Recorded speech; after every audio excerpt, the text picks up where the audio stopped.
একাকী নামাজ পড়েন, আপনার আল্লাহু আকবার বলা এটা হলো ফরজ, আপনার এই নামাজের ফরজটা আদায় করতে হবে। তা না হলে আপনি কিন্তু কি হলেন না, জামাতের সাথে শরীক হলেন না। অনেক মানুষ দেখা যায় ইমাম আল্লাহু আকবার বলে, সেই সাথে সেও আল্লাহু আকবার না বলে শুধু হাতটা এরকম করে বাঁধে। তাহলে এই কাজটা আমাদের কখনো করা যাবে না। আপনি যখনই একাকী নামাজ পড়বেন অথবা ইমামের সাথে নামাজ পড়বেন, আপনার প্রথম নাম্বার কাজ হলো আল্লাহু আকবার বলে হাত বাঁধা।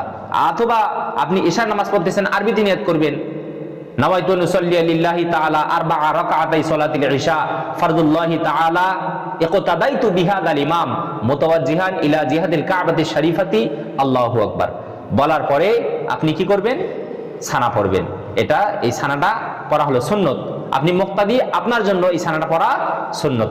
সুবহানাকাল্লাহুম্মা ওয়া বিহামদিকা ওয়া তাবারাকাসমুকা ওয়া তাআলা জাদ্দুকা ওয়া লা ইলাহা গায়রুক, এটা বলে আপনি ছানা পড়লেন। ছানা পড়ার পরে আপনি